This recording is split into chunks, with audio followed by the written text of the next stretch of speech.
So I think I'm going to be a little bit over dramatic when it comes down to the title of this video, but I have to be honest, I truly do feel like there is somewhat of a downfall of the iPhone 15 Pros, particularly the Pro models of this year. And after I've been looking at these iPhones for a little bit of time, it is actually quite interesting to me just the fact of how much effort Apple put in basically for the base model iPhones this year, the 15 and 15 Plus, and almost like how much a little effort they put in for the Pro models this year. Now, I think the Pro Max was a very good upgrade, and I think the Plus and the standard models were pretty decent upgrades too, actually bigger upgrades than the Pro Max. But the problem I would have this year, if there was one problem, is the iPhone 15 Pro. I feel like Apple didn't really put that much effort into this particular iPhone, and that is somewhat of an issue I would kind of say with this specific device. When you have something like the iPhone 15 Pro, you are basically getting a phone that isn't really, I would say, up to standard or up to par or as big of an upgrade as the Pro Max was and as the Plus and the standard model were. The first thing,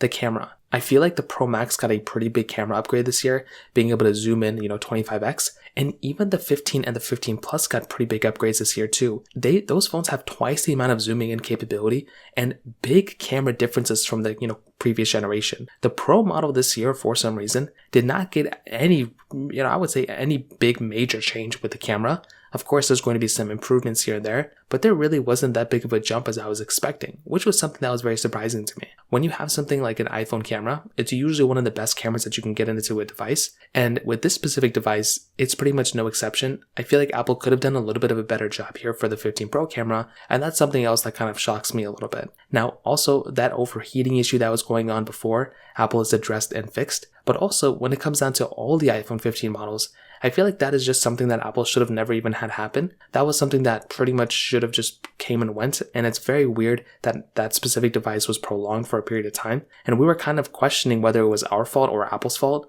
Apple finally took blame for it, kind of, not really, but they kind of did, and they pushed out an update, finally fixing that issue. That was another very weird thing, and I'm very scared to see if another issue like this kind of comes up for the Pro model iPhones, particularly the 15 Pro, because it was already a small upgrade coming from the 14 Pro, and then if Apple ends up changing some things here and there again, and there ends up causing more issues, it's going to be a very, very sad state. On top of that, I kind of feel like the 14 Pro body felt more premium than the 15 Pro, so it almost felt like this was, in terms of the body standpoint, kind of a downgrade, and it apparently isn't as durable as the 14 Pro either, so that's another scary thing to kind of have. Like, I don't want to have a phone that's less durable, and almost like a small upgrade coming from the previous model, when I could just buy the older phone and save a little bit of money. So, I'd love to hear your thoughts about this. Let me know in the comment section below. Hit the like button, that would mean so much, but definitely hit that subscribe button. More importantly than everything else, I love every single one of you guys.